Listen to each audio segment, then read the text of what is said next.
오늘 하나님의 말씀의 제목이 나의 사랑하는 자 이렇게 돼 있지만은 이 제목을 바꾸어서 사람꽃이 되자 이런 제목으로 말씀을 드립니다. 사람꽃이 되자. 꽃을 싫어하는 사람은 하나도 없겠죠. 모두가 다 꽃을 아름답다, 꽃을 가까이 하고 싶을 것입니다. 사람꽃이 되자. 오늘 아가서 2장 1절에서 4절까지 말씀을 봉독해 드렸는데 바로 이 아가서 2장에 있는 말씀은 제가 공주 중앙교회에서 첫 번째 설교할 때 이 본문으로 말씀을 드렸습니다. 그때는 우리 성도들이 하나님 말씀을 너무너무 사모하고 있었기 때문에 이 말씀을 드릴 때 모든 성도들이 은혜를 받고 예배가 끝난 다음에 성도들이 달려와서 목사님 우리 교회 꼭 오십시오, 우리 교회 꼭 오십시오 이런 인사를 여러 사람에게 받았었습니다. 그때의 은혜를 지금도 잊지 못하고 아가서에서 받은 은혜를 지금도 이야기하는 권사님들이 여럿 있습니다. 오늘 추수감사주일이기 때문에 감사에 대한 설교를 해야 되지만 담임 목사로서 오늘 마지막 설교, 고별 설교이기 때문에 본문 말씀을 특별히 선택을 한 것입니다. 첫째, 성도들은 수선하여 백합하라고 1절에서 말씀하고 있습니다.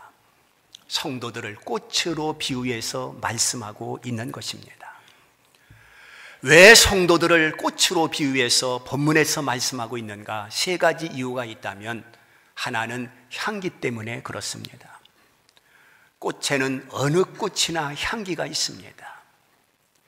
그 향기 때문에 벌이 있고 나비가 있는 것이고 그 벌과 나비가 수십 리 밖에서 그 향기 때문에 찾아오는 것입니다.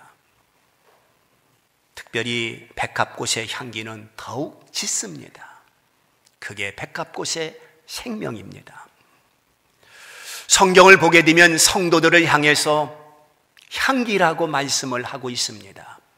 고린도후서 2장 15절 말씀을 보게 되면 우리는 구원 얻는 자들에게나 망하는 자들에게나 하나님에게나 그리스도의 향기니 라고 말씀하고 있습니다.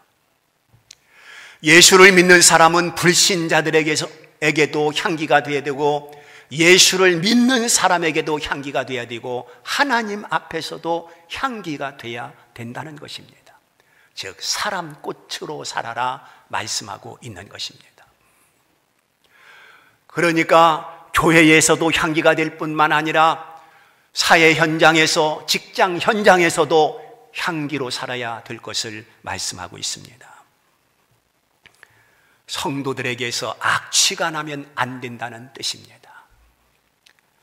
성도들에게서 더러운 냄새가 나서는 안 된다는 것입니다. 그래서 성경은 악취는 사망에 이르는 냄새요, 향기는 구원에 이르는 냄새라고 말씀하고 있습니다. 성도들을 꽃으로 비유한 두 번째 이유는 바로 아름다움 때문에 그렇습니다. 아름다움. 특별히 백합꽃은 순결을 상징하고 있습니다.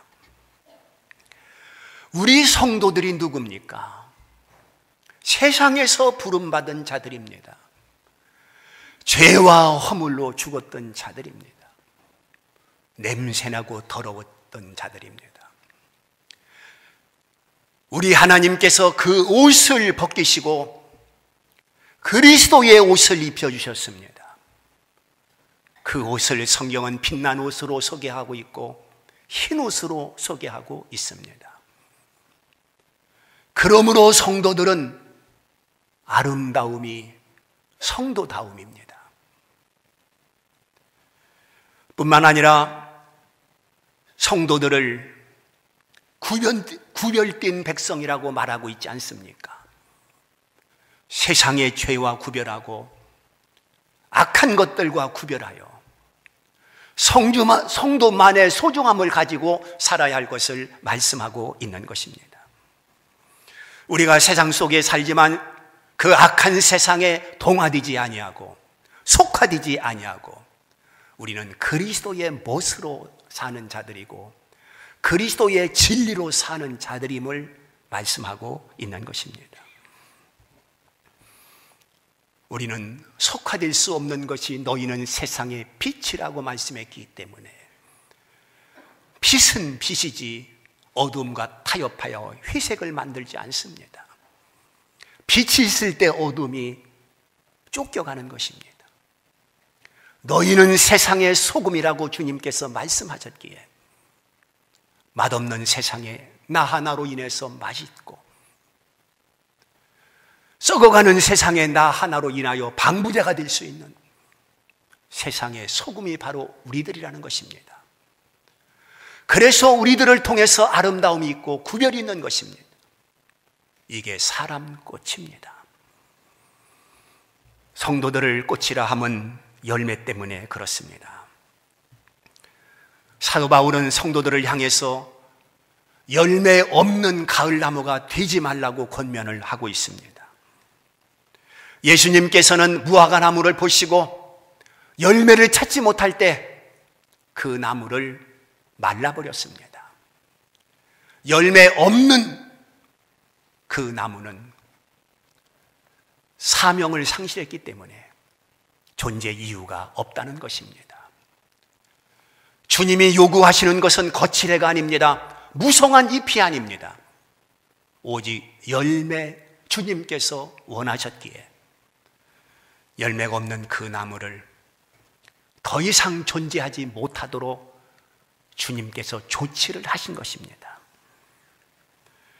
요한복음 4장 36절에 보면 성도들을 향해서 영생에 이르는 열매라고 소개하고 있는 것을 볼 수 있습니다.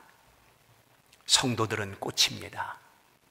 바로 사람 꽃이라고 하는 것을 분명하게 인식하고 세상을 살 때 꽃처럼 살 수 있는 모든 관계 속에서 꽃이 될 수 있는 자들이 되어야 될 줄 믿습니다. 두 번째는 백합꽃이 어디 피었는가? 1절 하반절과 2절에서 소개하고 있는데 하나는 골짜기의 백합화라고 말씀을 하고 있습니다. 이 골짜기는 사람의 왕래가 없는 한적한 곳입니다. 누가 봐주는 이도 없고요, 누가 알아주는 이도 없고요, 누가 칭찬해주는 이도 없고요, 아주 외로운 곳입니다. 고독한 곳입니다. 쓸쓸한 곳입니다. 그러나 그 골짜기 속에서 한떨기 백합꽃이 피어있는 것입니다.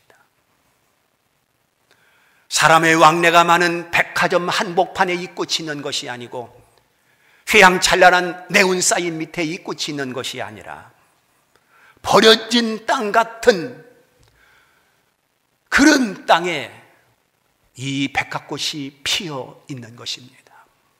참으로 소중한 꽃입니다.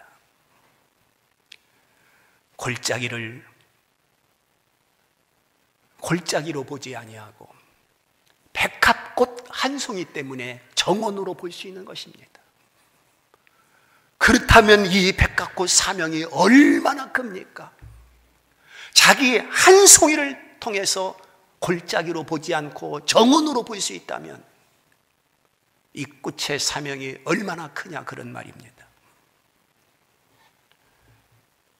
백합꽃은 결코 자기를 자랑하지 않습니다. 오른손이 하는 일을 왼손이 모르게 합니다. 구제할 때에 나팔을 불지 않습니다. 기도할 때에 사람들에게 자랑거리로 삼기 위해서 서서 기도하지 않습니다. 백합꽃은 골짜기라 할지라도 자기 사명에 충실한 것을 보게 됩니다. 골짜기는 고독한 곳이라고 말씀드렸습니다. 성도들의 가는 길이 고독할 수밖에 없는 것입니다. 좁은 길을 가야 하고 때로는 자기 자신을 부정해야 되고 그리고 자기 십자가를 져야 되기 때문에 그렇습니다. 성도들이 십자가 지는 일을 포기하고 편한 길만 선택하고 화려한 것만 찾고 축복만 기대한다면 깊은 신앙생활 하기는 어렵습니다. 십자가의 은혜를 체험하기도 어렵습니다.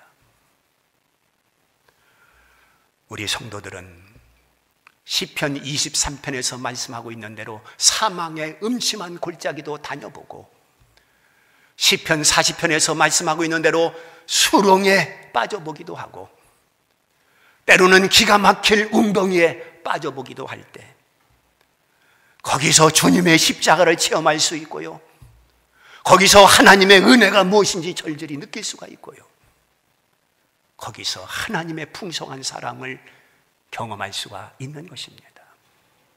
화려한 곳에서 그 은혜를 찾을 수 없습니다. 영광스러운 곳에서 그 은혜를 찾을 수 없습니다.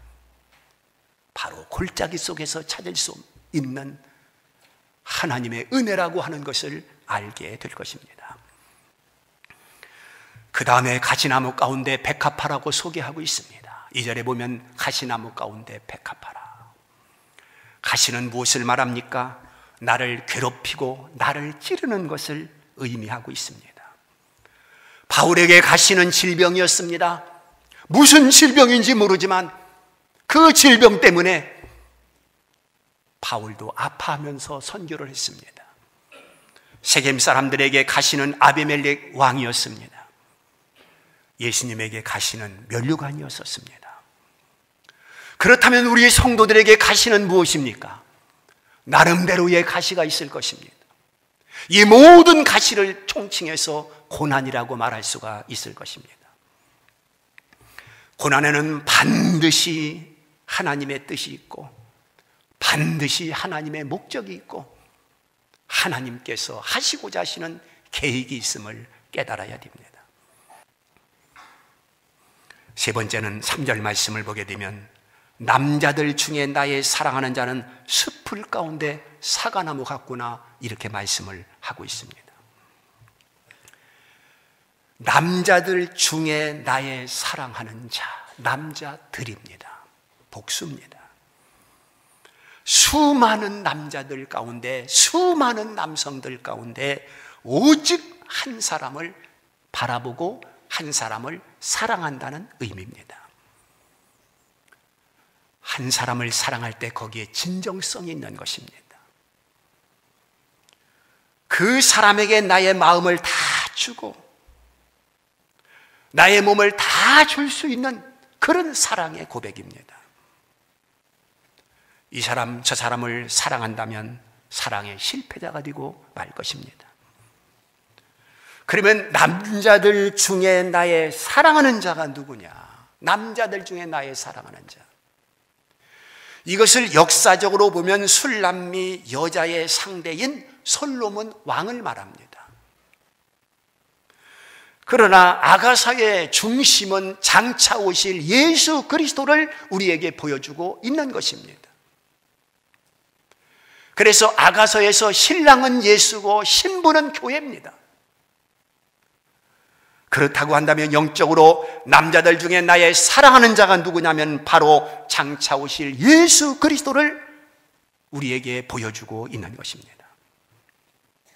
예수 그리스도만이 나의 진정한 사랑의 대상입니다. 오직 나의 사랑의 대상이 예수 그리스도이십니다. 우리가 이 세상에 사는 동안에 예수 그리스도보다 다른 무엇을 사랑하면 안 됩니다. 주님만을 사랑한다면 부부관계도 좋고, 주님만을 사랑한다면 며느리와 시어머니 관계도 좋고, 주님만을 사랑한다면 사업상, 직업상 좋고, 주님만을 사랑한다면 그 사랑을 통해서 하나님의 은혜가 곳곳에 나타나게 돼 있는 것입니다. 숲을 가운데 사과나무라고 말씀하고 있습니다. 오늘 본문에 보니까 숲을 가운데 사과나무라. 성경에 보니까 남자들 중에 나의 사랑하는 자는 숲을 가운데 사과나무 같구나. 내가 그 그늘에 앉아서 심히 기뻐하였고 그 열매는 내 입에 달았도다 그랬습니다. 이 말씀은 다른 남자들은 다 숲풀처럼 여기는 것입니다. 그리고 나의 남자만 사과나무로 보이는 것입니다. 대단한 고백입니다. 어떤 성경은 이 수풀을 잡목이라고 번역을 했습니다. 수풀이나 잡목은 필요치 않은 것들입니다. 그래서 베어버립니다. 그리고 그 수풀은 뽑아버립니다. 그러나 사과나무는 가꿉니다. 소중하게 생각합니다. 사과나무는 분명 잡목이나 수풀과 다릅니다. 술람미 여자는 자기 자신의 애인인 솔로몬 왕을 향해서 당신은 사과나무, 그리고 내 주위에 있는 모든 남자들은 다 수풀에 불과하고 잡목에 불과하다고 사랑의 고백을 하고 있는 것입니다. 당신이 첫째입니다. 당신이 가장 멋집니다. 당신이 가장 탁월합니다. 당신은 세상에 둘도 없는 내 사랑입니다. 나는 당신만을 사랑할 겁니다. 그렇게 고백하면서 다른 남자들은 시시해서 눈에 들어오지도 않고, 다른 남자들은 다 풀이고, 다른 남자들은 다 잡목이고, 오직 당신만 나의 사과나무입니다. 고백을 하고 있는 것입니다. 그리고 당신의 그늘이 좋다는 것입니다. 아늑하고 쉴 수도 있고, 거기에 안겨서 행복할 수 있고, 거기에다가 무거운 짐을 내려놓겠다는 것입니다. 그리고 당신의 열매가 너무 달고 좋다라고 고백하고 있는 것을 볼 수 있습니다. 당신의 인격을 사랑합니다. 당신의 철학을 사랑합니다. 당신의 문화를 사랑합니다. 당신의 말 한마디 한마디가 내 마음에 흡족합니다. 나는 더 이상 바랄 것이 없습니다. 술람미 여자는 솔로몬 왕을 바라보면서 이렇게 사랑의 고백을 하고 있는 것입니다. 그렇다면 신부인 교회가 신랑 되시는 예수 그리스도 앞에서 어떤 고백을 해야 되겠습니까? 예수 그리스도는 숲을 가운데 나의 사과나무이십니다. 예수 그리스도는 잡목 가운데 나의 사과나무가 되십니다. 오늘 우리는 이런 고백이 필요합니다. 사과나무에는 그늘이 있다고 했습니다. 내가 그 그늘에 앉아서, 그늘이 있습니다. 수고하고 무거운 짐진 자들아 다 내게로 오라. 내가 너희를 쉬게 하리라. 마태복음 11장 28절에서 말씀하고 있습니다. 정말 세상에서 수고하고 무거운 짐진 자들 어디 가서 힘을 얻을 수 있습니까? 노래방입니까? 찜질방입니까? 예수 그리스도 안에서만 진정 안식이 있습니다. 쉼이 있습니다. 예수 그리스도만이 나의 영원한 그늘이 되십니다. 세상 의지하지 말고 예수님만 의지하세요. 세상 바라보지 말고 예수님만 바라보세요. 나의 수고, 나의 무거운 짐 주님께서 다 담당해 주실 것입니다. 그리고 말씀하고 있습니다. 그 열매는 내 입에 달았도다 그랬습니다. 그 열매는 내 입에 달았도다. 주님의 열매 무엇이겠습니까? 주님의 열매는 죽음입니다. 주님의 열매는 십자가입니다. 주님의 열매는 부활입니다. 주님의 열매는 승천이요, 주님의 열매는 재림입니다. 그것이 우리의 꿈입니다. 우리는 그것을 위해서 이곳에 있는 것입니다. 우리는 그것을 위해서 오늘 성도라는 이름이 부끄럽지 않은 것입니다. 그 열매가 내 입에 달아야 됩니다. 주님의 십자가가 달고, 주님의 부활이 달고, 장차 오실 예수 그리스도의 그 영광이 달고, 그것을 소망하며 그것을 바라보며 믿음으로 사는 것이 얼마나 복된 일인가를 기억해야 됩니다. 네 번째는 4절에 그가 나를 인도하여 잔치집으로 들어갔다라고 말씀하고 있습니다. 4절에 보면 그가 나를 인도하여 잔치집에 들어갔으니 그 사랑은 내 위에 깃발이로구나.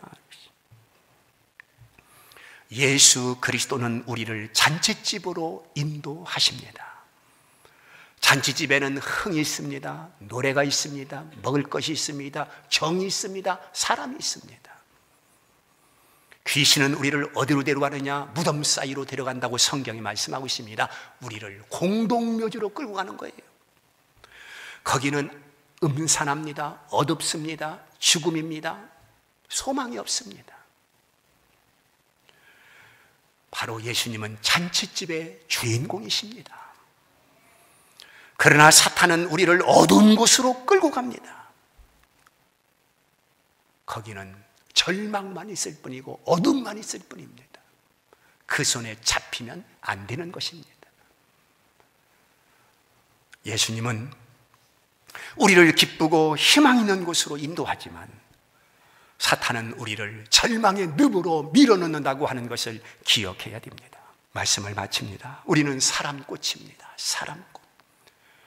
제가 이 교회를 떠나면서 여러분들에게 마지막 주고 싶은 말이 있다면 나는 사람꽃이다. 우리 한번 따라서 하겠습니다. 나는 사람꽃이다. 다시 한번 나는 사람꽃이다. 나는 사람꽃이다. 꽃으로 사세요. 꽃으로 사세요. 남은 생은 꽃으로 사세요. 내 말 한마디도 향기가 되고 내 인격도 향기가 되고 꽃으로 사세요. 우리는 성도라는 이름 때문에 아름다운 사람들입니다. 여러분, 홀짝이면 어떻습니까? 가시나무 가운데는 어떻습니까? 거기서 꽃이 되면 되는 것입니다. 꽃은 가시에 찔리면 더 향이 짙습니다. 백합꽃이 가시에 찔리면 더 향이 멀리 갑니다. 이게 성도의 본질입니다. 나의 남자는 오직 예수 그리스도 그분밖에 없습니다. 다른 것들은 다 시시하게 보십시오. 불언간 내 손에서 떠날 것으로 보십시오. 그런 것들이 나와는 상관이 없는 것으로 보십시오. 오직 예수 그리스도만 나의 사과나무로 보십시오. 다른 것들은 다 잡목에 불과합니다. 수풀에 불과합니다. 분명한 사실은 우리 교회는 잔치집인 줄 믿습니다. 70년 동안 한결같이 하나님께서 우리 교회를 붙들어 여기까지 오게 하셨습니다. 우리 교회를 통해서 수많은 사람들이 구원을 받았습니다. 이 구원 역사는 지금도 일어나고 있습니다. 하나님께서 우리 교회를 너무너무 사랑하십니다.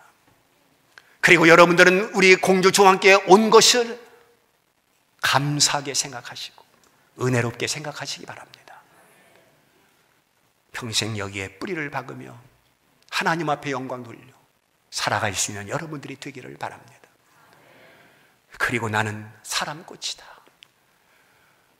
내 몸에서, 내 말에서, 내 행동에서, 내 사상에서, 내 철학에서 악취가 나면 안 된다. 오직 향기만 내리라. 오직 향기만 내리라. 모두가 사람꽃 되기를 바랍니다.